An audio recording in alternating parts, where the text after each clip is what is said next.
உணர்வால் உருவாகி நிற்கும் பள்ளிக்கூடம். சிவகங்கை மாவட்டம் இளையான்குடி அருகே உள்ளது புதூர் என்னும் அழகிய கிராமம்.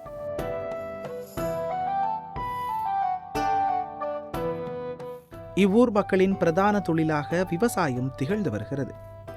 முன்பொரு காலத்தில் கல்வி பயில வேண்டுமென்றால் இளையான்குடி உள்ளிட்ட பக்கத்து ஊர்களில் உள்ள கல்வி நிலையங்களுக்குத்தான் செல்ல வேண்டும். அப்பொழுது புதூர் கிராமத்தில் வாழ்ந்து வந்த ஹாஜி கே இப்ராஹிம் அலி நமது கிராமத்தில் இருந்து பக்கத்து ஊர்களுக்கு கல்வி பயில செல்லும் மாணவர்களின் சிரமத்தை கண்டார். அப்பொழுது அவரது சிந்தையில் நமதூரில் ஒரு உயர்நிலை கல்விக்கூடம் அமைக்க வேண்டும் எனவும் அந்த கல்விக்கூடம் அரசு உதவி பெறும் நிலையில் உருப்பெற்று செயலாற்றிட வேண்டும் என்றும் எண்ணினார். தனது எண்ணத்திற்கு செயல் வடிவம் கொடுக்க வேண்டி அன்றைய காலகட்டத்தில் இதற்கென 1 லட்சம் ரூபாயை நன்கொடையாக வழங்கினார். இதன் மூலம் 1971 உயர்நிலை பள்ளியாக தொடங்க பெற்று பின்னர் பலரின் பங்களிப்புடன் படிப்படியாக வளர்ச்சி பெற்று தற்போது ஹாஜி கே இப்ராஹிம் அலி மேல்நிலை பள்ளியாக நிலை பெற்று நிற்கிறது. இந்த பள்ளிக்கூடத்தினால் வார்த்தெடுக்கப்பட்ட மாணவர்கள் பொறியாளர்களாகவும் மருத்துவர்களாகவும் உலகெங்கிலும் உள்ள பிரதான நிறுவனங்களில் வியாபித்து உள்ளனர் என்றால் மிகையாகாது. 1971 துவங்கப்பட்ட இப்பள்ளிக்கூடம் KOM காதர் அவர்களின் சீரிய தலைமையில் பீடு நடைபோட்டது. அவருக்கு உறுதுணையாக அன்றைய காலகட்டத்தில் பல்வேறு நபர்கள் உடலாலும் உழைப்பாலும் அளப்பரிய பங்கை ஆற்றியுள்ளனர். இந்நிலையில் 1973 இப்பள்ளிக்கூடத்தை செம்மையாக வழிநடத்தி வந்த KOM காதர் நிர்வாக பொறுப்பை SE ராவுத்தர் அவர்கள் வசம் ஒப்படைத்தார். பின்னர் MASC காதர் பாட்ஷா அவர்கள் பள்ளி தாளாளராக பொறுப்பேற்றுக் கொண்டார். இதனைத் தொடர்ந்து பல்வேறு துறைகளில் சாதனையாளர்களை உருவாக்கிட வேண்டும் என்ற நோக்கோடு இப்பள்ளிக்கூடத்தை செம்மையாக வழிநடத்தினார்கள். இவர்கள் காலத்தில் ஏராளமான மாணவர்கள் பள்ளியிலிருந்து அதிக அளவில் தேர்ச்சி பெற்று பள்ளிக்கு பெருமையை தேடி தந்தனர். குறைந்த அளவிலான கட்டிட வசதிகளை கொண்ட இப்பள்ளிக்கூடத்தின் நிலைமையை உணர்ந்த பள்ளியின் தாளாளர் MASC காதர் பாட்ஷா அன்றைய சிவகங்கை நாடாளுமன்ற உறுப்பினரிடம் தொகுதி மேம்பாட்டு நிதியில் இருந்து சுமார் 4.5 லட்சம் மதிப்பீட்டில் வகுப்பறைகளை கட்டித்தர வேண்டும் என கோரிக்கை விடுத்தார். அவர் மேற்கொண்ட சீரிய முயற்சியால் புதிய கட்டிடங்கள் கட்டப்பட்டு பள்ளிக்கூடம் இறுதி வடிவத்தை பெற்றது. புதிய கட்டிடங்கள் அன்றைய மத்திய நிதித்துறை அமைச்சர் ப. சிதம்பரம் அவர்களால் துவக்கி வைக்கப்பட்டது. இந்நிலையில் இந்த பள்ளிக்கூடத்தை வழிநடத்தி வந்த MASC காதர் பாட்ஷா உடல்நலக்குறைவு காரணமாக இறைவனடி சேர்ந்தார்.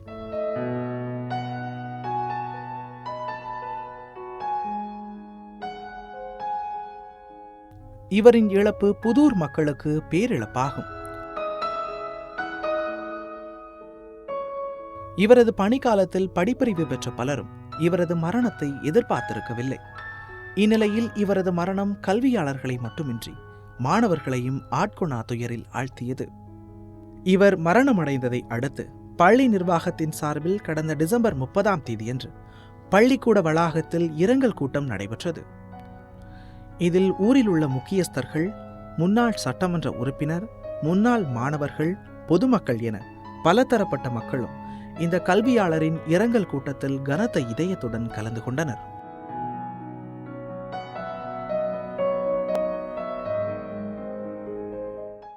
ஒரு அருமையான நூலகம் இந்த பள்ளிக்கூடத்தில் இருக்க வேண்டும் என்பதற்காக பல சேவைகளை செய்தவர் மாணிக்கம் என்பதை நான் அறிவேன். அவர் சொன்ன வார்த்தைகள்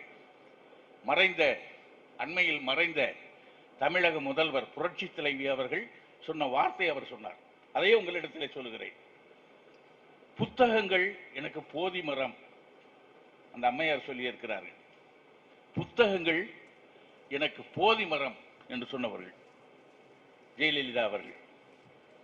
அதற்காக இந்த பள்ளிக்கூடத்தில் ஒரு அருமையான லைப்ரரி, அருமையான லேப், அருமையான சூழ்நிலை அனைத்திலுமே இந்த வட்டாரத்தில் முதன்மை பள்ளிக்கூடமாக இது விளங்க வேண்டும் என்பதற்காக தன்னையே தியாகம் செய்த இந்த மாணிக்கத்திற்கு நினைவஞ்சலி செலுத்துகின்றோம். நிச்சயமாக நமது துஆவை, நமது பிரார்த்தனையை இறைவன் ஏற்றுக்கொள்வான் என்ற நம்பிக்கை நமக்கு இருக்கிறது. யா அல்லாஹ், மறைந்த பள்ளியினுடைய தாளாளர் பெருந்தகை காதர் பாட்சா அவர்கள் அறிந்தோ அறியாமலோ தெரிந்தோ தெரியாமலோ அவர் செய்த பாவங்கள் குற்றங்கள் அனைத்தையும் மன்னித்துக் கொண்டு, ஏனென்றால் யா அல்லாஹ் நீ பாவங்களை மன்னிப்பதிலே மன்னிப்பு கொடுப்பதிலே மிக வல்லவன், மிக பெரியவன். அந்த அடிப்படையிலே கேட்கின்றோம். அன்னாருக்கு மறுமையிலே ஜன்னத்துல் ஃபிர்தௌஸ் என்று சொல்லக்கூடிய ஒரு அருமையான சொர்க்கத்தில் அவருக்கு இடம் தந்தருள்வாயாக. அவருடைய பிரிவால் துயருற்றிருக்கக்கூடிய அவருடைய குடும்பத்தார்கள், உற்றார் உறவினர்கள், ஆசிரிய பெருமக்கள், மாணவ செல்வங்கள், ஜமாத்தார்கள் அனைவருக்கும் சபூர் என்னும் பொறுமையை தந்தருள்வாயாக என்று இருகரமின்றி உங்கள் சார்பிலே துஆ செய்து விடைபெறுகின்றேன். நன்றியோடு. இந்த பகுதியை பொறுத்தளவில் இந்த பள்ளி அமைந்திராவிட்டால் இங்கே இருக்கக்கூடிய கிராம மாணவர்கள்லாம் எதுவுமே படிச்சிருக்க முடியாது. பொதுவாக ஒன்றே ஒன்று சொல்லணும், அதாவது இந்த இந்தியாவை பொறுத்தளவில் இந்தியாவில் வந்து வெள்ளைக்காரன் ஆளுனைனா அவன் வந்து கொள்ளையடித்தோம்னு சொல்கிறான். இருந்தாலும் கூட இந்த நாட்டில் கல்வி கண்ணை திறந்தவர்கள் அவர்கள் தான். அவர்கள் இல்லாவிட்டால் இந்த கல்வியே இருக்காது நம்ம நாட்டை பொறுத்தளவில் இந்தியாவில். அது ஒரு குறிப்பிட்ட சமுதாயத்திற்கு மட்டும்தான் கல்வி அந்த நிலை இருந்ததை மாற்றியவர்கள் ஆங்கிலேயர்கள். அதை ஒத்துக்கிட்டு தான் ஆகணும். பொதுவாக சொல்லணும்னா இங்கு சிறுபான்மை இருக்கக்கூடிய கிறிஸ்தவ சமுதாயம், முஸ்லீம் சமுதாயம் இங்கு இல்லாவிட்டால் அவர்கள் இங்கே கல்வியே இருக்காது. பெரும்பான்மை இருக்கக்கூடிய இந்துக்கள், இந்து சமுதாயத்துக்கு கூட கல்வி இல்லாமல் அவங்ககிட்ட ஆடு மாடு தான் மேய்ச்சிக்கு தெரிஞ்சிருக்கணும். குறிப்பிட்ட சமுதாய மக்கள் தான் வந்து பலன் பெற்றிருப்பார்கள். அந்த வகையில் இந்த இளையான்குடி பகுதியை பொறுத்தளவில் அதிகமாக இருக்கக்கூடிய முஸ்லீம் கல்வி நிறுவனங்கள் தான் இங்கு இருக்கக்கூடிய கிராம மக்களுக்கெல்லாம் கல்வி கண்ணை திறந்து என்பதை நன்றியுணர்வோடு இந்த நேரத்தில் நான் உங்களுடைய பகிர்ந்து கொள்ள விரும்புகிறேன். இந்த பகுதியை பற்றி சொன்னாங்க, இந்த மாதிரி காட்டுக்கருவலாக இருக்குது, இது வந்து நல்லா மாற்றினாங்க அப்படின்னு சொன்னாங்க. அதே மாதிரி நம்ம பகுதியாக அப்படித்தான். இந்த கல்லூரியாக இருக்கட்டும், இங்கே இருக்கிற எல்லா உயர்நிலைப் பள்ளி, இந்த மாதிரி பள்ளி இல்லாட்டினா நம்ம அந்த பகுதியை ஒரு மோசமான பகுதியாக தான் இருக்கும். இப்போ நம்ம தாளாரை பற்றி ஒருவரில் சொல்லணும்னா அவர் ஒரு புன்னகை மன்னன். அவரை பொறுத்தவரை ஒரு எதை சொன்னாலும் கூட ஒரு அமைதியாக ஒரு புன்னகையால் அவர் பதில் இருக்கும். நம்ம அவர் சொல்லக்கூடிய கருத்துக்கள் ஏற்றுக்கொள்ள முடியாமல் இருந்தால் கூட அதற்கு அவர் சாதுரியமாக பதில் சொல்வார். இந்த பள்ளி வந்து 40 வருஷம் அவர் தாளாளர் இருந்திருக்காரு, நான் 4 வருஷமாக இருந்திருக்கேன், என்னால் முடியலைன்னு இங்கே இருக்கக்கூடிய அவரை ஒத்த ஒரு பேராசிரியர். அவர் இன்னும் சொல்ல போனால் கல்வியிலேயே அவரை விட இவர் வந்து நல்ல பேராசிரியர் வந்து ஐயா முசாவர். அவரே அப்படி சொல்லிட்டாருன்னா ஒரு 40 வருஷம் ஒரு அந்த நிறுவனத்தை நடத்தக்கூடியதுக்கு அவருக்கு எப்படி இருக்கு, மனப்பக்குவத்து நல்லா இருந்துக்காரு. அந்த வகையில் தான் இந்த கல்வி நிறுவனம் வளர்ந்திருக்கிறது. அவரது புகழ் என்றென்றும் நிலைத்திருக்க வாழ்த்தி வாய்ப்புக்கு நன்றி கூறி விட நன்றி, வணக்கம். சார் சொன்னாங்க வந்து 4 வருஷமாக கரஸ்பாண்டாக இருந்து 10 வருஷம் மூவ் ஆகிட்டேன்னு சொல்லி. நம்ம எங்கள் ஆசிரியர் சொன்னாங்க 1 வருஷம் இருந்ததில் எனக்கு 9 வருஷம் கூடி போச்சுன்னு சொல்லி. ஆனால் நான் சொல்லுவேன், எங்கள் அண்ணன் மாணிக்கம் என்ற காதர் வச்சா 40 வருஷம் இருந்ததை 4 வருஷமாக பாதிச்சுக்கிட்டாங்க. அவங்களுடைய குவாலிட்டியாக இருந்தேன். எனக்கு அவங்க பல முறை ரகசியமாகவும் எனக்கு நேரில் வந்தும் நான் இறந்து போயிட்டாங்க, இனிமேல் அவங்க மேலே பெட்டிஷன் போட முடியாதுங்கிற தைரியத்தில் நான் பேசுகிறேன். நேரடியாகவும் என்னுடைய ஃபோன்லையும் பேசி ஜபர்லா எச்சரிக்கையாக இருப்பான் பல முறைகளில் பல நேரங்களில். யாருக்கும் தெரியாது, நான் எந்த அழைப்புக்கும் இதுவரை அவங்க வராமல் இருந்ததே இல்லை. அந்த அமைதி, அந்த உறுதி, மனசில் உறுதி அவங்கள்ட்ட நான் பார்த்துருக்குறேன். அவங்கள்ட்ட நான் நிறையா கற்றுருக்கேன். அவங்கள்ட்ட சார் சொன்ன மாதிரி பேச்சு அதிகம் கிடையாது. அவங்கள்ட்ட மன உறுதி. இதை டிசைட் பண்ணால் அதை யாரும் மாற்ற முடியாது. No compromise. அவங்கள்ட்ட உள்ள ஒரு பெரிய பெரிய பழக்க வழக்கம். அவங்க இப்படி இறப்பாங்கன்னு சொல்லி நாங்கள்லாம் கற்பனை பண்ணி கூட பார்க்கல. இறைவன் அவளை வந்து கூடிய சீக்கிரம் எடுத்துக்கிட்டான்.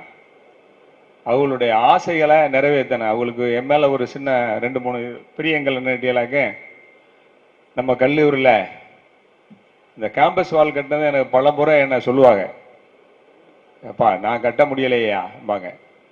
அதை இப்போ உள்ள நிர்வாகங்கள் அதை செயல்படுத்தி முடிக்கணும்னு சொல்லி என்னுடைய தாழ்மையான விண்ணப்பத்தையும், அதே மாதிரி அவ எனக்கு புகழ்ச்சியாக சொன்னதை நீங்கள் நிறைவேற்றுங்க, அதை வேற ஒன்றும் இல்லை. அதே மாதிரி நாங்கள் இந்த வாட்டர் சிஸ்டம் போட்டு கொடுத்ததை அதையும் நீங்கள், ஏன்னா எல்லாருமே புதரை பொறுத்தவரையில் தனவந்தர்கள் ஜாஸ்தி, நினைச்ச நேரத்தில் நினைச்ச மாத்திரத்தில் முடிக்கக்கூடிய சக்தியும் திறமையும் இந்த புதூர் மக்களுக்கு உண்டு. அதனால அது 2 காரியங்களையும் அவங்களுடைய சார்பாகவும் அவருடைய ஞாபகார்த்தமாகவும் முடிக்கும்படி மிகவும் பணிவன்புடன் கேட்டுக்கொள்கிறேன். இப்படி எங்கள் தகப்பனார் காலத்திலிருந்தே எங்களுக்கு புதூரில் தொடர்புகள் நிறையா உண்டு. இன்னைக்கு அவங்க அலாவுதீன் இருக்கிறாங்க, சச்சா இருக்கிறாங்க. அதே மாதிரி எங்கள் தகப்பனாருக்கு உற்ற நண்பர் எங்கள் முதலாளி, நான் முதலாளின்னு சொல்லுவேன், ராவுத்தர், அவங்க எனக்கு நெருக்கமாக, நான் பெரும்பாலும் மதுரையில் வியாபாரம் பண்ணதுனால நெருக்கமான தொடர்புகள் இவங்க பட அண்ணன் கூப்பிடுவாங்க, அவர் என்னடான்னு கூப்பிடுவார். அது மாதிரி கொஞ்சம் நெருக்கம் ஜாஸ்தி உண்டு, என்னுடைய நண்பர்கள் ஜாஸ்தி உண்டு. அதனால் எங்கள் மாணிக்கம் காதர்வாச்சா அவர்கள் எல்லா சொர்க்கத்தினுடைய எல்லாமே பெறணும். ஆனால் அவ்வளோ கஷ்டப்பட்டிருக்காங்க, கஷ்டம்தான், நான் ஏற்றுக்கொள்கிறேன். நம் சாவர தொடர்பான்னு சொல்கிறதையும் எங்கள் சார் சேக்தாவ் சொல்கிறேன்னு ஏற்றுக்கொள்கிறேன். ஆனால் அந்த மனப்பக்குவம், மன உறுதி அது அவங்கள்ட்ட ரொம்ப அதிகம். அவங்கள்ட்ட இருந்து கற்றுக்கிட்டதான் நான் அது ஓப்பனாக நான் சொல்கிறேன். பல முறை எனக்கு பெரிய பல செய்திகள் எனக்கு சொல்லியிருக்காங்க, ஐடியா சொல்லியிருக்காங்க. அதெல்லாம் அமல்படுத்தி தான் நான் ஓரளவு என்னால் முடிஞ்ச வரை கல்லூரிக்கு பணியாற்றி கொண்டிருக்கிறேன் என்பதை உங்களை தெரிவித்துக் கொண்டு, வாழ்த்து கொடுத்தமைக்கு, வாய்ப்பு கொடுத்தமைக்கு நன்றி கூறி விடைபெறுகிறேன். அஸ்ஸலாமு அலைக்கும். எல்லோருக்கும் வணக்கம் தெரிவித்து வணக்கம். அஸ்ஸலாமு அலைக்கும். வணக்கம்.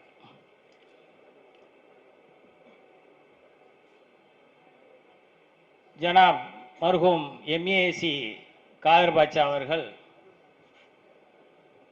கடந்த 40 ஆண்டுகளாக பள்ளியின் தாளாளராக இருந்து வந்திருக்கிறார்கள். எனக்கு அவரை சுமார் 30 ஆண்டுகளுக்கு முன்னாலே தெரியும். அவர் மட்டுமல்லாது அவர் குடும்பத்தில் உள்ள அனைவரும் எனக்கு மிக நெருக்கமான எனது குடும்ப உறுப்பினர்கள், குடும்ப உறவினர்கள் போல் இருப்பார்கள். குறிப்பாக அப்துல்லா, நாசர், சிக்கந்தர் சார் இவர்கள்லாம் எனக்கு ரொம்ப நெருக்கம். 1971ஆம் ஆண்டில் 270 மாணவர்களையும் 10 ஆசிரியர்களையும் கொண்டு ஆரம்பிக்கப்பட்ட இப்பள்ளி இன்று ஆயிரக்கணக்கில் மாணவர்களையும் ஆசிரியர்களையும் சுமார் 30 ஆசிரியர்களையும் கொண்டு இப்பள்ளியை மிக நேர்மையாக மன உறுதியுடன் இந்த பள்ளியை நடத்தி வந்தது மிகவும் ஆச்சரியத்துக்குரிய ஒன்றாகும். இப்பள்ளியின் வளர்ச்சிக்கு எந்த விதத்திலும் என்னென்ன முயற்சிகள் எடுக்க வேண்டுமோ அவை அனைத்தையும் அவர் செய்து வருவார். குறிப்பாக இப்பள்ளியின் வளர்ச்சியில் மாண்புமிகு முன்னாள் மத்திய நிதியமைச்சர் ப. சிதம்பரம் அவர்களின் நிதி உதவியால் வகுப்பறை கட்டடங்களும், அதேபோல் திரு சுதர்சன நாச்சியப்பன் அவர்களின் முயற்சியால் அவர்களின் நிதி உதவியால் 2 வகுப்பறை கட்டடங்களும் கட்டி கொடுக்கப்பட்டன. எப்போதுமே அவர்கள் காங்கிரஸ் கட்சியில் ஒரு பிடிப்புடன் இருப்பார்கள். எப்பொழுது பள்ளியை பற்றியே நினைத்துக் கொள்வார்கள். சாயந்தரம் ஆனால் பள்ளியின் முன்னால் ஒரு சேரை தூக்கி போட்டு உட்கார்ந்து இருப்பாங்க. பெரும்பாலான தாளாளர்களை கல்வி நேரங்களில் தான், அதாவது பள்ளி நேரங்களில் தான் பள்ளியில பார்க்கலாம். ஆனால் அவர் எந்த நேரமும் இப்பள்ளியின் வளர்ச்சியில் பள்ளியில் இருந்து கொண்டிருப்பார்கள். அப்படிப்பட்ட அவருடைய மறைவு இப்பள்ளிக்கும் நமக்கும் மிக பேரிழப்பாகும். அவருடைய ஆத்மா சாந்தியடைய எல்லாம் வல்ல இறைவனை வேண்டி உங்கள் முன் ஒரு சின்ன வேண்டுகோளை வைக்கிறேன். அவர் சார்பாக ஒரு நினைவு வளைவு அல்லது ஒரு கலையரங்கம் கட்டி அவரது பெயரை அதற்கு சூட்டுமாறு கேட்டுக்கொள்கிறேன். அதற்கு எங்களினால் ஆன முன்னாள் நிதியமைச்சர் அவர்களின் உதவியுடன் கலையரங்கம் கட்டுவதற்கு என்னாலான முயற்சியை நான் செய்வேன். அவருடைய பெயரை அதற்கு சூட்டுவதற்கு இன்ஷா அல்லாஹ் நான் பாடுபடுவேன் என்று கூறி, அவர் புகழ் என்றும் ஓங்கும் என்று கூறி எனது இந்த சிற்றுரையை முடித்துக் கொள்கிறேன். நன்றி, வணக்கம். முத்தல்லா முத்தல்ல நீதானடா நன்முத்தென்று தன்னை பற்றி குறிப்பிட்டதாக அண்ணா குறிப்பிட்டதாக கலைஞர் குறிப்பிட்டிருப்பார். ஆழ்கடல் மூழ்கி முத்தெடுக்கும் மக்களை முத்துக்குளிப்போர் என்றும் சுருக்கமாக முக்குளிப்போர் என்றும் அழைப்பது நம் மரபு. முக்குளிப்போர் முக்குளித்தால் முத்தெடுப்பர். பெரியவர் ஜெயலலாவுதீன் முக்குளித்தார், முத்தெடுக்கவில்லை. மாறாக மாணிக்கத்தையே கண்டெடுத்தார், வென்றெடுத்தார், பட்டை தீட்டி நம்மிடம் ஒப்படைத்தார். அந்த மாணிக்கமும் சுமார் 41 ஆண்டு காலம் நம் பள்ளி தாளராக பணியாற்றிவிட்டு மீளா துயரில் எமையாழ்த்தி விடைபெற்று சென்று விட்டார். அந்த வெற்றிடத்தை இன்னொருவர் இட்டு நிரப்புவது என்பது இயலாத பணியாகும். ஏன்னா தலைமை உரையாற்றிய பேராசிரியர் சிக்கந்தர் அவர்களும் தாளர் முசாபரன் அவர்களும் குறிப்பிட்ட மாதிரி, மற்ற எல்லாருமே சொன்ன மாதிரி, மற்ற நிர்வாகத்துக்கும் ஸ்கூல் நிர்வாகத்துக்கும் வித்தியாசம் இருக்குது. ஸ்கூலோ காலேஜோ எஜுகேஷனல் அட்மினிஸ்ட்ரேஷன், அது பெரிய வித்தியாசம். எப்போ எந்த பிரச்சனை அடிக்கும்னு தெரியாது. பயலுக்கும் பிரச்சனை, பயலுக்கும் வாத்தியாருக்கும் பிரச்சனை, வாத்தியாருக்கும் பிரச்சனை, வாத்தியாருக்கும் நிர்வாகத்துக்கும் பிரச்சனை, நிர்வாக குழுவுக்குள்ளே பிரச்சனை. இதை விட டேஞ்சர் வெளியிருந்து வர பிரச்சனை, வெளியிருந்து வர பிரச்சனை. அதாவது இது ரொம்ப சென்சிட்டிவ் ஏரியா. சாதா பிரச்சனை ஜாதி பிரச்சனை ஆயிரும். எப்போ எப்படி மாறும் தெரியாது.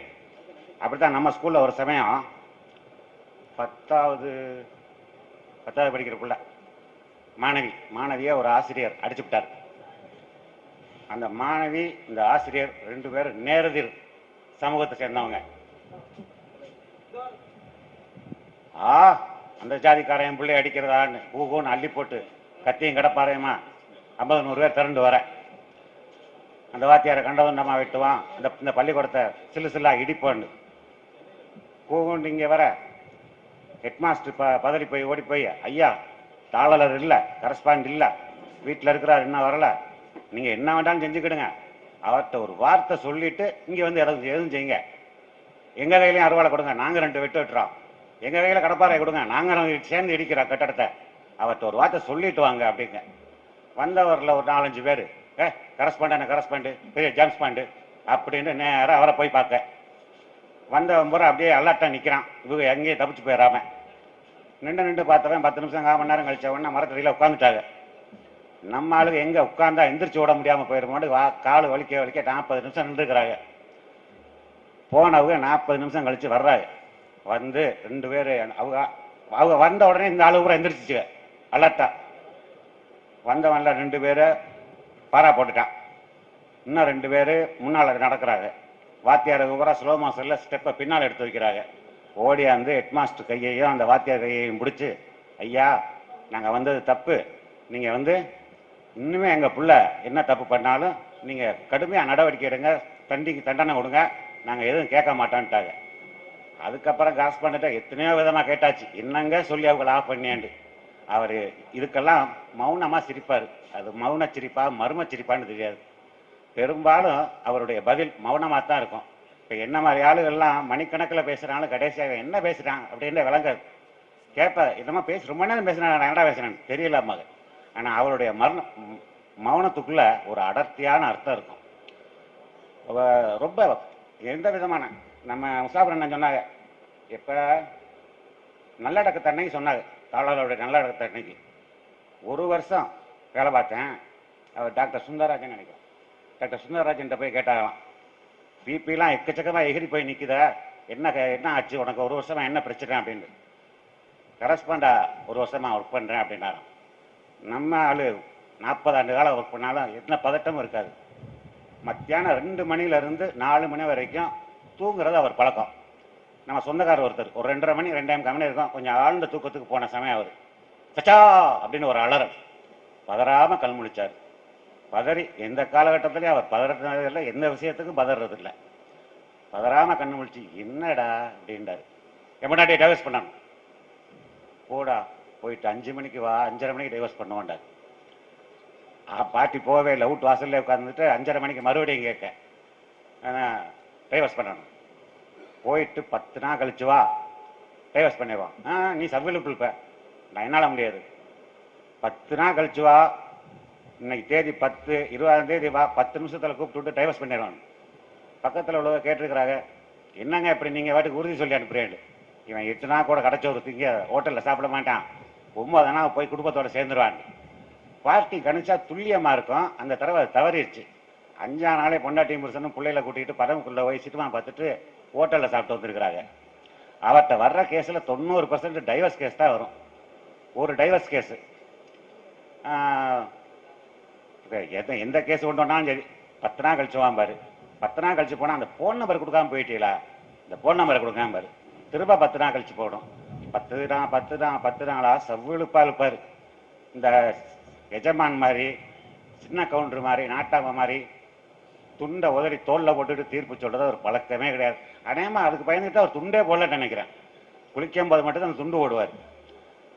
இப்படி ஒரு கேஸை இழுத்துக்கிட்டே இருந்திருக்கிறார் ரொம்ப நாளா. ரொம்ப நாள் கழிச்சு ஒரு தூரத்து சொந்தமா உள்ளவங்க அந்த பொண்ணு வீட்டுக்கு வந்துக்கிறாங்க. அந்த அம்மா ஒரு பிள்ளைய போட்டு ஆட்டிக்கிட்டு இருந்துருக்குது. என்னம்மா டைவர்ஸ் கேஸ் கொடுத்து ஓடிக்கிட்டு இருக்குதுன்றாங்க. ஆமாம் அது ஓடிக்கிட்டு தான் இருக்குது. அப்போ என்ன தொட்டில்ல புல்ல ஆடுது, இது ஒரு ஓரமாக ஓடிச்சு அப்படிங்க. என்ன பிள்ளைய அவங்க அத்தாக்காரன் வந்து பார்த்தாரா கொண்டாரா, ஆஸ்பத்திரியிலாம் அவர் தான் வந்து 2 செலவு பண்ணினாரு. இப்போ அப்புறம் என்ன போய் சேர வேண்டியதானே, அதுதான் தலைவர் கூப்பிட்டு சொன்னாரா, அவங்க அம்மாளுமேன்னு நாங்கள் சேர்க்கவே மாட்டோம்னு சொல்லிட்டு வந்தாங்களாம். இதை யார் சொன்னது? இப்போத்தான் என் புருஷன் வந்து பால் மாவு ஹார்லிக்ஸ்லாம் வாங்கி கொடுத்துட்டு செலவுக்கு ரூபா கொடுத்துட்டு இதையும் சொல்லிட்டு போறாரு அப்படிங்க. இப்படி அதாவது குடும்ப உறவுகள் சிதைந்து விடக்கூடாதுங்கிறதுல அவர் காட்டின அக்கறை அபரிமிதமானது. இதெல்லாம் உங்களுக்கு தெரிஞ்ச விஷயம். ரொம்ப கொஞ்சம் பேருக்கு மட்டும் தெரிஞ்ச விஷயம் சொல்லவா? தலை இங்கிலீஷ் பேசி பார்த்துருக்கீங்களா? அதுவும் செம ஸ்டைலிஷா. மலேசியாவுக்கு வசூலுக்காக நாங்கள் இல்லை, தாளர் அவர்கள், அறிவுச்சுடர் அபுகனி அவர்கள், நம்ம மரியாதைக்குரிய கோயா முகமது அலி, கண்ணியத்துக்குரிய மங்கள சவுக்கத் அலி, எங்கள் அத்தா முண்டக்கண்ண ஆசாத்து, இவங்கெல்லாம் போக நான் அவங்க பெரிய மனுஷன் கூட மாட உதவி பண்ணணுன்னு நான் அப்போ சின்ன பையன். 1982 நம்ம தலைவர் ஜின்னா அவர்களுடைய வழிகாட்டுதலோடு போகிறோம். அப்போ அவங்களுக்கு சர்வீஸ் பையன் நான் போகிறேன். லோக்கலாக சொல்லணும்னா எடுபடியா. அப்படி போயிருக்கையில் ஈப்போவில் ஒரு இடத்துல வசூல் பண்ணிட்டு இப்படி நடந்து வந்துக்கிட்டு இருக்கிறோம். கொஞ்சம் ஓய்வு எடுக்கலான்னு அங்கே பக்கத்தில் ஒரு பார்க்கு மாதிரி தெரியுது, ஒரு காம்பவுண்டு உள்ள பார்க்கு மாதிரி. உள்ளே போயிட்டோம், உட்காந்துருக்குறோம். அப்போ ஒரு அம்மா மலைக்கரப்பில் வருது. என்ன எங்கள் வீட்டில் உட்காந்துருக்குறியா அப்படின்ட்டு. ஐயோ இது உங்கள் வீடா, நாங்கள் பார்க்குன்னு நினச்சோம். அப்படியா, இது பார்க்கா, எனக்கு ரொம்ப சந்தோஷமாக இருக்குது நீங்கள் எங்களை பாராட்டுறது. வாங்க உள்ளே வந்து தேத்தண்ணி குடிச்சு டீ குடிச்சிட்டு போங்கன்னு வம்பு பண்ணி உள்ளே கூட்டிகிட்டு போயிடுச்சு. உள்ளே கூட்டிகிட்டு போனால் நான் அவங்க இங்கிலீஷில் பேசிக்கிட்டு இருக்கிறாரு அவங்களோட. என்ன ஏதுன்னெலாம் கேட்க திடீர்னு இவர் பேச ஆரம்பிக்கிறார், நம்ம தாளர். இவர் அதுவும் செம ஸ்டைலிஷாக பேசுகிறாரு இங்கிலீஷில். இந்த ஸ்கூலை பற்றி, இந்த நிலவரங்களை பற்றி, அவர் வந்த நோக்கத்தை பற்றி சொல்கிறாரு. சாதாரணமாக ஏதாவது ஒரு விவாதம் நடந்துக்கிட்டு இருந்தால் எல்லாரும் ஆவேசமாக பேசிக்கிட்டு இருப்பாங்க, இவர் மட்டும் கம்முண்டு உட்காந்துருப்பார். எல்லாரும் பேசி முடிச்சுட்டு இவர் என்ன சொல்ல போகிறாரு அப்படின்னு அவர் முகத்தையே பார்த்தா கணச்சி விட்டுட்டு எதிர்த்து பின்னால் கையை கட்டிட்டு வீட்டுக்கு போயிடுவார். அப்படி மௌனமாகவே இருக்கிறவர் அங்கே பேசுகிறாரு. பேசி பேசி பேசி ஒரு பில்லை போட்டு கையில் கொடுத்துட்டு வெளியே வாங்கி கல்லாவில் போட்டுச்சு பார்ட்டி. அதாவது இந்த ஸ்கூலுடைய வளர்ச்சி நன்மைக்காக எந்த தளத்திலையும் பயணிக்கிற ஒரு பக்குவம் அவர்கிட்ட இருந்துச்சு. எந்த ஒரு மனுஷனும் பொறாமப்படாத ஒரே விஷயம் மரணம். இந்த மாதிரி நம்ம பொறாமப்படவே மாட்டான். ஆனால் காலையில் எந்திரிச்சு ஷேவிங் பண்ணிட்டு குளிச்சுட்டு தலை சீவிட்டு மனைவி கையால் ஒரு கப் டீ வாங்கி குடிச்சிட்டு சாகிறதா இருந்தால் நான் நாளைக்கே சாக தயார். பொறாமையாக இருக்குது. இப்படி ஒரு சாகுட்டான் நாளை காலையில் நினச்சி குளிச்சுட்டு சேவிங் பண்ணிவிட்டு தலை சீவிட்டு பனியனை போட்டுக்கிட்டு சாகிற நான் ரெடி. ஒரு மனிதனை பொறாமப்பட வச்ச விஷயம். அவர்கிட்ட இந்த என் மக கல்யாணத்துக்கு வந்தப்போ அவர்கிட்ட கேட்டேன், இந்த மாதிரி நன்னா ஜெயலலிதாவினுடைய பேர் நினைவு கூறாமே இருக்கிறீங்களா? ஏன்னா இதை ஃபேஸ்புக்கில் நான் எழுதுனேன். நன்னா இந்த பள்ளிக்கூடத்துடைய ஆணி வேர் அஸ்திவார கல் ஜெயலலிதாபதி அவரை பற்றிய இந்த மாதிரி ஒரு இரங்கல் கூட்டம் போட்டதோட ஒரு நினைவு கட்டிடம் கட்டினாங்க. அதைத்தான் எல்லாரும் சொன்னாங்க, ஃபேஸ்புக்கில் அவர் நினைவு கூறாமல் இருக்கிறீங்களா அப்படின்னப்போ அதுக்கு பதிலாக அங்கே சொல்லாமல் ஃபோனில் அதான் நினைவு கட்டிடம் கட்டினாங்கல்லன்னு. அப்போ அவங்ககிட்ட நான் சொன்னேன், அறிவுடை மாந்தரை மறதியில் ஆழ்த்திட்ட கல்லும் கொல்லுமோ நினைவு அப்படின்ற இதே வார்த்தையை சொல்லி அவர்கிட்ட மணக்கடும் அப்படின்ட்டு நான் என் மக கல்யாணத்துக்கு செப்டம்பரில் வந்தப்போ அவர்கிட்ட சொன்னேன், நன்னா அவன் நீங்கள் நினைவு கூறாமல் இருக்கிறீங்களா அப்படின்ட்டு. அவர் ஏதாவது சொல்லுவார், பில்டிங் கட்டணும் பாரு ஏதாவது ஒன்று சொல்லுவார், அதை சொல்ல முடியாமல் நிற்பாரு. பொசுக்குன்னு என்ன சொல்லிட்டாரு, ஏன்டா பேரங்க இருக்கிறீங்களா செய்ய வேண்டியதுதான் ஷார்ட்டாக முடிச்சிட்டார். அவன் தம்பி இருக்கிறான் ஜானி, சேர்ந்து என்னமா செய்யுங்கடா அப்படின்றாரு. அவர் சொன்னதை அவருக்கான இரங்கல் மேடையில் தெரிவிப்பேன்னு நான் நினைக்கவே இல்லை. இந்த வர்ற வருஷம் இது தொடருமான்னு தெரியாது. இப்போதைக்கு இந்த வருஷம் நம்ம ஸ்கூலில் அதாவது 90% மேலே மார்க் வாங்கி ஸ்கூல் ஃபஸ்ட்டாக வர்ற எஸ்எஸ்எல்சியில் ஸ்கூல் ஃபஸ்ட்டாக வர்றவங்களுக்கு தாளாளர் நினைவு பரிசா ரூபாய் 5000ம், 12ஆவதுல 90% ஸ்கூல் ஃபஸ்ட்டாக வர்றவங்களுக்கு பெரியவர் ஜெயலலிதாபதியின் பேரால ரூபாய் 10,000ம் நினைவு பரிசா வழங்க போகிறோம். பெரியவருடைய வாரிசுகள் நாங்கள். தவிர இந்த பள்ளி மாணவர்களுக்கு மட்டுமான ஒரு கட்டுரை போட்டி, யார் அந்த ஜெயலலிதாபதி, யார் அந்த ஜெயலலிதாபதி, வாத்தியாருக்கு தயவு செஞ்சு எழுதி கொடுக்காதீங்க, சொல்லுங்க எடுத்து. அவருடைய எழுது திறமை வெளியே வரணும். அந்த எழுது திறமைக்கு நீங்க கருத்துக்கள் பாயிண்டுகள் எடுத்து கொடுக்கலாம். யார் அந்த ஜெயலலிதாபதி? இந்த வருஷ போட்டி ஆண்டு விழாவில் அதுக்கான பரிசு கொடுக்க போறோம். அதுக்கான முறையான அறிவிப்பும் தாளாளருக்கு அந்த வேண்டுகோளும் சென்னையிலிருந்து பெரியவர் ஜெயலலிதாவுடைய மகன் ஷானவாஸ்கரனுடைய வாரிசுகள் செல்வாதீன் அவங்க கொடுத்த அறிவிப்புப்படி ரூபாய் 10,000 பரிசு, ஒரே பரிசு ரூபாய் 10,000. யார் அந்த ஜெயலலிதாபதி கட்டுரை போட்டி வெகு விரைவில் இங்கே முறைப்படி அறிவிக்கப்படும். அதை இந்த மேடையில் வச்சு சொல்றதுக்கு நான் பெருமைப்படுறேன். ஏன்னா கண்ணியத்துக்குரிய நம்ம தாளாளர் அவங்கள்ட்ட நான் அதை டிஸ்கஸ் பண்ணி எடுத்த முடிவு இந்த மேடையில் சொல்றேன். வாய்ப்புக்கு நன்றி, வணக்கம், ஜெயஹிந்த். நம்மோடு ஒன்றாக வாழ்ந்த, ஒன்றாக உண்டு உடுத்தி உறங்கி அண்ணன் தம்பி என்று உறவு முறை வைத்து நம்மோடு நல்ல பணியாற்றி நம்மையெல்லாம் விட்டு சென்ற அந்த மாமனிதர் பெரிய மனிதருக்காக நடத்தக்கூடிய இந்த இரங்கல் கூட்டத்தில் பல பெரியார்கள் பேசினார்கள். அன்னாரை பற்றி வெகுவாக எடுத்து சொன்னார்கள். அவர் ஒரு பொன்னூர்வல் பூத்த முருகம் உடையவர். அவர் என்றைக்கும் தனக்கு அதிக பளு இருக்கிறது என்று எண்ணியதே கிடையாது. அவர் செய்த பொதுப்பணிகள், தீன் பணிகள், சமுதாய பணிகள், கல்வி பணிகள் இவையெல்லாம் சிறப்புற அமையும் வண்ணம் அவர் செயல்பட்டு வந்தார். அதற்கு ஒரே காரணம் அவரிடம் உள்ள ஒரே ஒரு மனப்பாங்கு. அல்லாஹ் மனிதனை படைத்து எந்த அளவுக்கு அவனுக்கு உயர்த்தி வைத்துகிறான் என்றால், அவனது மனதை கொண்டு மனிதன் அல்லாஹ்வை உயர்த்தி வைத்துக் கொள்ளான். உலகிலே உள்ள ஒவ்வொன்றை அடிப்படையாக வைத்து இயங்குகின்றது. மனிதன் தன் மனதை அடிப்படையாக வைத்தான் இயங்குகின்றான். அதாவது நான் என்ன நினைத்தேனோ அதைத்தான் செய்வேன். யாருக்கும் அப்படித்தான். அது போன்றதுதான். அதோட மனப்பாங்கு அவருக்கு வர வேண்டும் என்றால், அவர் ஆரம்ப காலத்திலிருந்து அவர் தன் மனதிலே கொண்டு வந்த எண்ணங்கள் தான். எண்ணங்களின் வழி நின்று மனிதனுக்கு சொற்கள் வெளியாகும், சொற்களின் வழி நின்று செயல்கள் வெளியாகும். இதுதான் அந்த மனிதனிடம் உள்ள ஒரு வார்த்தை. நமது முன்னவர் சொன்னது போல் அவர் வார்த்தைகள் அதிகம் பேச மாட்டார். வார்த்தைகளை எண்ணி அளந்து மதிப்பீடு செய்துதான் பேசுவார். ஆனால் அந்த வார்த்தைகள் அவருடைய மதிப்பை உயர்த்தக்கூடியதாக இருக்கும். அந்த வார்த்தைகளை கேட்ட அந்த செயலுக்குரிய மக்கள் சிறப்பாக செயல்படும் வண்ணம் இருக்கும். அத்தகைய சூட்சுமம் நிறைந்த வார்த்தைகளை அவர் வகுப்பார். அவருடைய உருவம் வேண்டுமானால் பருத்தலாக இருக்க வேண்டும். ஆனால் அவருடைய இதயம் பக்குவமாக எல்லோரையும் அரவணைத்து செல்லும் தன்மை உடையதாக இருக்கும். எதிரியையும் அவர் வசீகரித்து பேசும் பக்குவம் உள்ளவராக இருந்தார். சிறந்த குணங்களை கொண்டிருந்தாலும் அவர் எப்போதும் தன்னை பெரிதாக காட்டிக்கொள்ள மாட்டார். பண்பாடு உள்ளவர், பகட்டு படாடோபம் இல்லாதவர், தான் உயர்ந்த நிலையில் உள்ளவன், பதவியில் உள்ளவர் என்ற எண்ணமெல்லாம் அவருக்கு கிடையாது. நாம் பார்த்தோம், எத்தனையோ மனிதர்கள் பிறந்து வாழ்ந்தார்கள், இறந்து விட்டார்கள். உலகத்தை பற்றி நம்ம சொல்லும் போது வாழ்ந்தவர் கோடி மறைந்தவர் கோடி என்று இருந்தாலும் மக்களின் மனதில் நிற்பவர் யார் என்ற கேள்வியை நாம் தொடுக்கும் போது இது போன்ற அரும்பெரும் குணங்கள் வாய்ந்த பெரிய மனிதர்கள் மக்களின் மனதிலே நிற்கின்றார்கள்.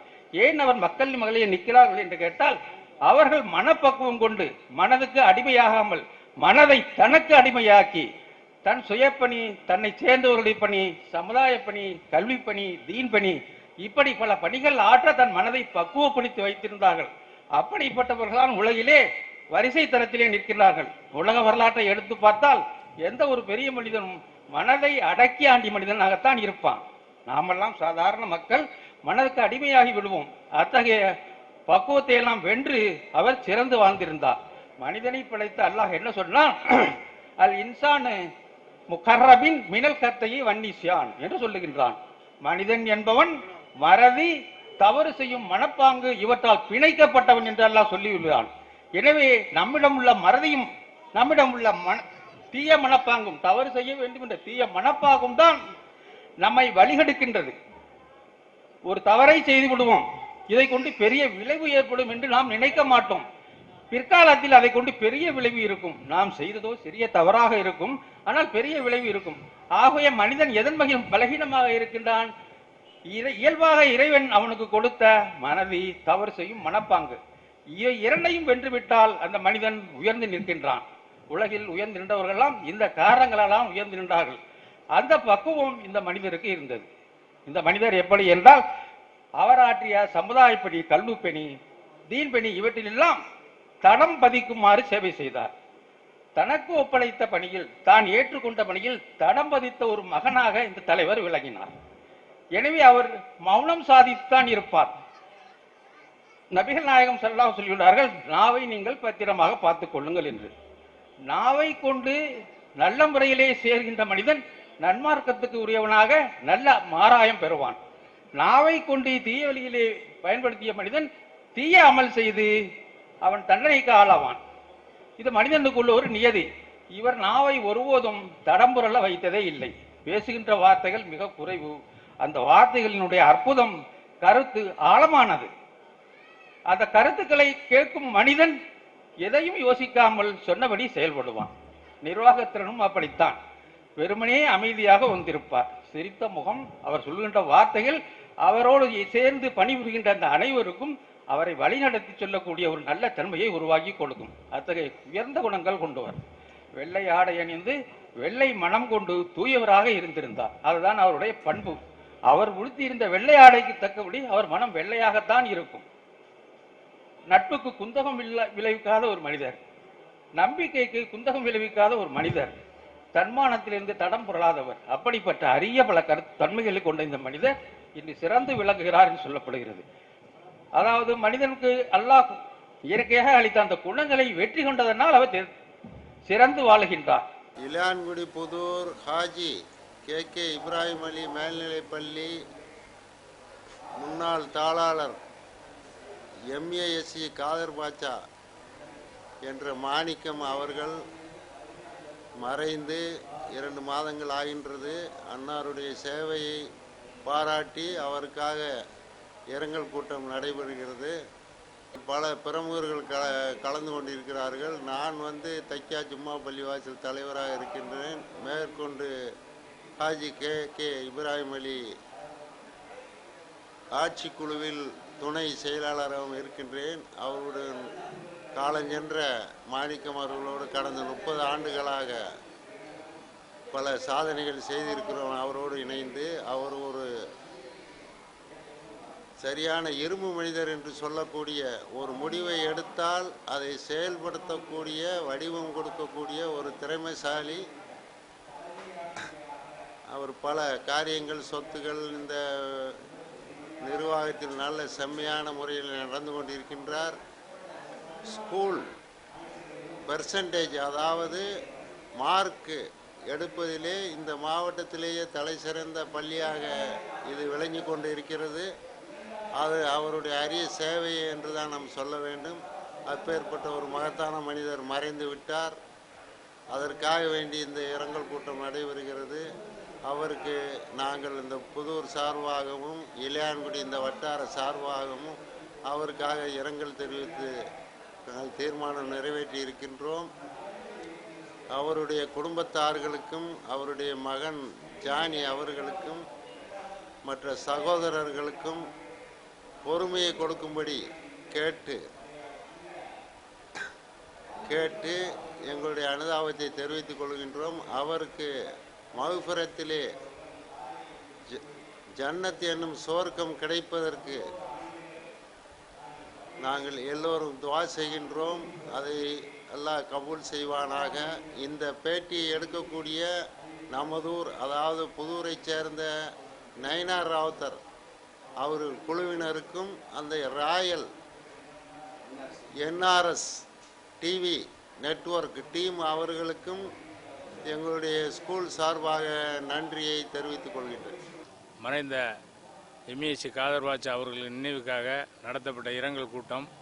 இந்த பள்ளியை அவர் 40 ஆண்டு காலம் கட்டி காத்து மிகப்பெரிய வளர்ச்சியையும் எழுச்சியையும் ஏற்படுத்தி கொடுத்தார். ஒவ்வொரு ஆண்டும் தேர்வு முடிவுகள் 98 முதல் 100 வரை பெற்றுத்தந்தார். பல்வேறு இந்நிலையில் மிகச் சிறப்பாக இப்பள்ளியை நடத்தி அது இந்த மாவட்டத்திலேயே ஒரு முதன்மையான பள்ளியாக கொண்டு வந்தார். இந்த பக்கத்தில் உள்ள அனைத்து கிராமங்களுக்கும் இப்பள்ளி மிகப்பெரிய எழுச்சியையும் ஏற்படுத்தி கொடுத்தது. எண்ணற்ற மாணவர்களுக்கு கல்வியை அளித்து அதை மிகச் சிறப்பாக நடத்தி கொடுத்திருந்தார்.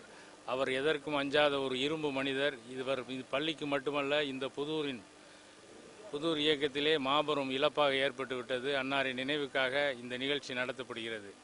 அஸ்ஸலாமு அலைக்கும். ஹாஜி கே இப்ராஹிம் அலி நினைவு மேல்நிலைப்பள்ளி புதூர். இந்த பள்ளி இந்த வட்டாரத்திலேயே பாரம்பரியமிக்க ஒரு பெருமை வாய்ந்த பள்ளி. இந்த பள்ளியினுடைய தாளாளராக மர்ஹூம் எம்ஏசி காதர் பாட்சா என்ற மாணிக்கம் அவர்கள் ஏறத்தாழ 40 ஆண்டு காலம் தொடர்ந்து தாளாளராக இருந்து அருமையான கல்வி பணியாற்றியவர்கள். அவர்கள் மட்டுமல்ல, அவர்களுடைய குடும்பத்தார்களும் கல்விக்காக சேவை செய்து கொண்டிருப்பவர்கள். அன்னாருடைய அண்ணன் பேராசிரியர் பெருந்தவை சிக்கந்தர் அவர்கள் டாக்டர் ஜாகிர் ஹுசைன் கல்லூரியிலே நீண்ட நெடிய நாள் பேராசிரியராக இருந்து அருமையான கல்வி பணி ஆற்றி கொண்டிருக்கக்கூடியவர்கள்.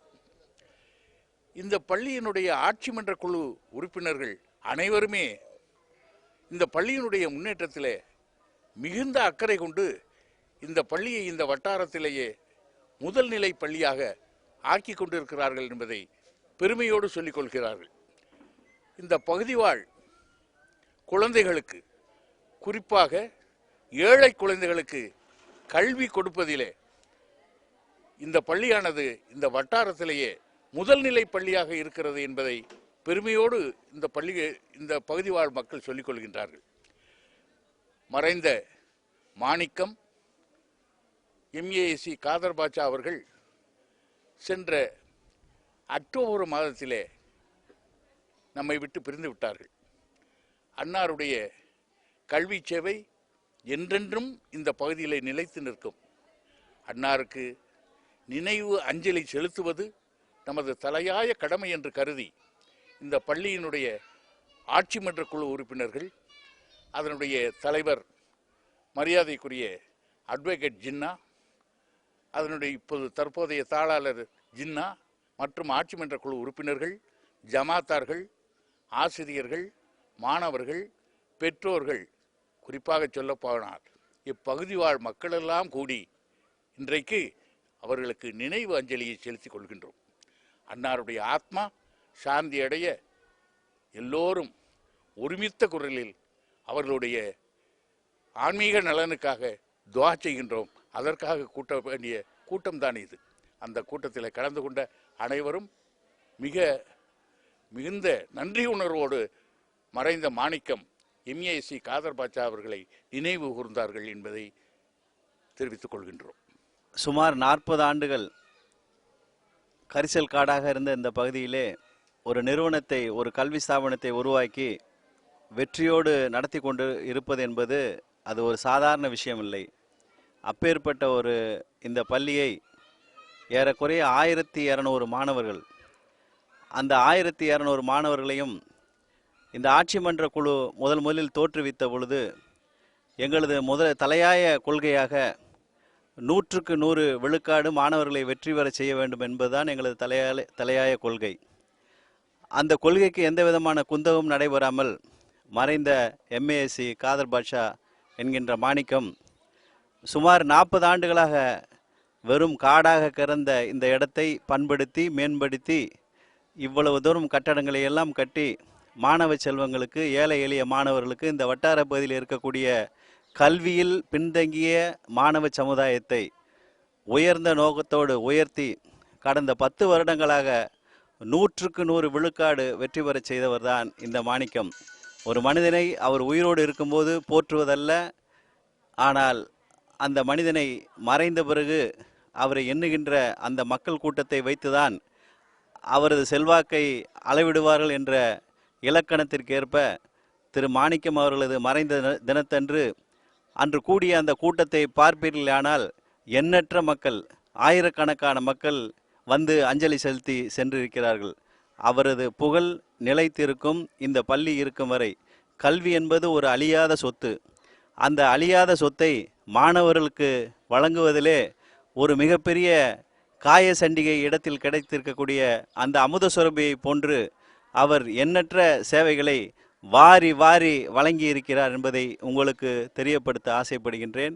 இந்த பள்ளி மேலும் மேலும் அந்த உயர்விலே எம்ஏஎஸ்சி காதர் பாட்சா இருப்பார் என்பதை கூறிக்கொள்வதிலே ஆசைப்படுகின்றேன். நன்றி. அஸ்ஸலாமு அலைக்கும். மறைந்த எம்ஏஎஸ் காதர் பாட்சா என்ற மாணிக்கம் அவர்கள் இப்பொழுது இங்கே படமாக இருக்கிறார். ஆனால் அவர் நமக்கெல்லாம் பாடமாக இருந்து மறைந்திருக்கிறார். காட்டுக்கருவேர்கள் நிறைந்திருக்கக்கூடிய இந்த இடத்தில் ஒரு அழகான நல்ல பூஞ்சோலையாக மாற்றி தந்திருக்கிறார். 40 ஆண்டு காலமாக இந்த பள்ளியினுடைய தாளாளராக அவர் சிறப்பாக பணியாற்றி இருக்கிறார். புன்னகை மன்னன். அவர் எப்பொழுதுமே அவர் முகத்தில் கோபத்தையே பார்க்க முடியாது. எப்போ பார்த்தாலும் புன்னகையோடு இருப்பார். அவர் மட்டுமல்ல, அவரது மூத்த சகோதரர், இளைய சகோதரர் உள்ளிட்ட அனைவருமே இந்த ஊரினுடைய சிறப்பான நல்ல ஒரு குடும்பத்தை சேர்ந்தவர்கள். அவர் விட்டு சென்ற இந்த பணியை அவரது குடும்பத்தாரும் இந்த புதூர் வாழ் பொதுமக்களும் திறம்பட செய்து மீண்டும் தொடர்ந்திட இந்த நேரத்தில் நான் விளைகிறேன். நமது ஊரைச் சேர்ந்த என்ஆர்எஸ் ராயல் டிவி சார்பாக எனது இனிய புத்தாண்டு நல்வாழ்த்துக்களை தெரிவித்துக் கொள்கிறேன். மிக உயர்ந்த நோக்கமான 100க்கு 100 விழுக்காடு என்பது மாறி அந்த 100க்கு 100 விழுக்காடை நாம் பெற்றபின் இந்த பள்ளியிலிருந்து எண்ணற்ற ஐஏஎஸ் ஆஃபீஸர்களை, எண்ணற்ற ஐபிஎஸ் ஆஃபீஸர்களை, எண்ணற்ற ஐஆர்எஸ் ஆஃபீஸர்களை இந்த வட்டாரத்தின் சார்பாக உருவாக்க வேண்டும் என்பதுதான் எங்களது அடுத்த கொள்கை. அந்த கொள்கைக்கு எந்த மாறுபாடும் ஏற்படாமல் இருக்கக்கூடிய இந்த ஆட்சி மன்ற குழு அதற்காக அரும்பாடுபட்டு மிக சிறந்த கலெக்டர்களை, மிக சிறந்த இந்த பகுதிக்காக பாடுபடக்கூடிய உயர்ந்த இந்தியாவில் உயர்ந்த பதவியில் இருக்கக்கூடிய நபர்களை எல்லாம் உருவாக்கும் என்பதுதான் எங்களது அடுத்த கட்ட பயணம் என்பதை உங்களுக்கு கூறிக்கொள்வதிலே ஆசைப்படுகின்றேன். நன்றி. சிவகங்கை மாவட்டம் இளையான்குடி அருகே உள்ளது புதூர் என்னும் அழகிய கிராமம்.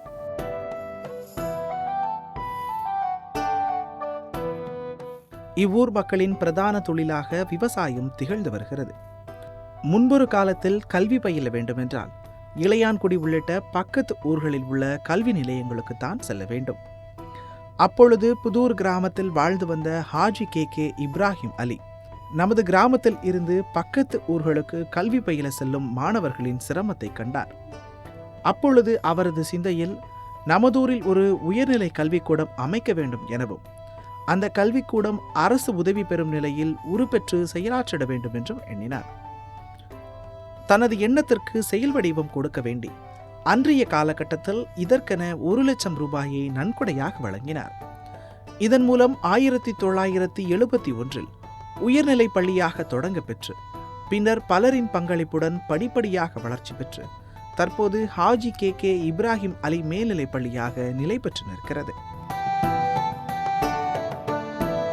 இந்த பள்ளிக்கூடத்தினால் வார்த்தெடுக்கப்பட்ட மாணவர்கள் பொறியாளர்களாகவும் மருத்துவர்களாகவும் உலகெங்கிலும் உள்ள பிரதான நிறுவனங்களில் வியாபித்து உள்ளனர் என்றால் மிகையாகாது. 1971 ஆண்டு துவங்கப்பட்ட இப்பள்ளிக்கூடம் KOM காதர் அவர்களின் சீரிய தலைமையில் பீடு நடை போட்டது.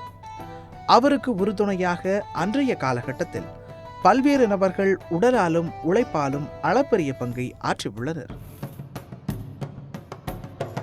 இந்நிலையில் 1973 ஆண்டு இப்பள்ளிக்கூடத்தை செம்மையாக வழிநடத்தி வந்த KOM காதர் நிர்வாக பொறுப்பை SE ராவுத்தர் அவர்கள் வசம் ஒப்படைத்தார். பின்னர் MASC காதர் பாட்ஷா அவர்கள் பள்ளி தாளாளராக பொறுப்பேற்றுக் கொண்டார். இதனைத் தொடர்ந்து பல்வேறு துறைகளில் சாதனையாளர்களை உருவாக்கிட வேண்டும் என்ற நோக்கோடு இப்பள்ளிக்கூடத்தை செம்மையாக வழிநடத்தினார்கள். இவர்கள் காலத்தில் ஏராளமான மாணவர்கள் பள்ளியிலிருந்து அதிக அளவில் தேர்ச்சி பெற்று பள்ளிக்கு பெருமையை தேடி தந்தனர். குறைந்த அளவிலான கட்டிட வசதிகளை கொண்ட இப்பள்ளிக்கூடத்தின் நிலைமையை உணர்ந்த பள்ளியின் தாளாளர் MASC காதர் பாட்ஷா அன்றைய சிவகங்கை நாடாளுமன்ற உறுப்பினரிடம் தொகுதி மேம்பாட்டு நிதியில் இருந்து சுமார் 4.5 லட்சம் மதிப்பீட்டில் வகுப்பறைகளை கட்டித்தர வேண்டும் என கோரிக்கை விடுத்தார். அவர் மேற்கொண்ட சீரிய முயற்சியால் புதிய கட்டிடங்கள் கட்டப்பட்டு பள்ளிக்கூடம் இறுதி வடிவத்தை பெற்றது. புதிய கட்டிடங்கள் அன்றைய மத்திய நிதித்துறை அமைச்சர் ப. சிதம்பரம் அவர்களால் துவக்கி வைக்கப்பட்டது. இந்நிலையில் இந்த பள்ளிக்கூடத்தை வழிநடத்தி வந்த MASC காதர் பாட்ஷா உடல்நலக்குறைவு காரணமாக இறைவனடி சேர்ந்தார்.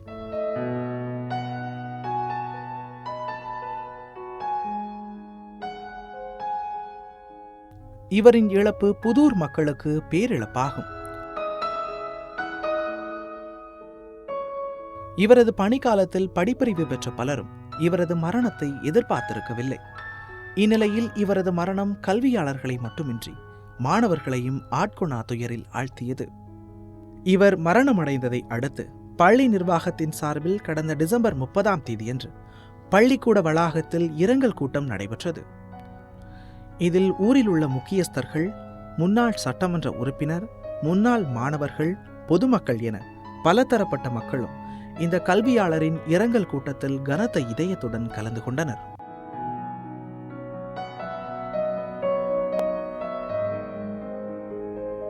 NRS ராயல் செய்திகளுக்காக ஆசிரியர் ராஜசேகர், ஒளிப்பதிவாளர் பிரதாப் சந்தருடன் ஹசன் மற்றும் ஐவின்.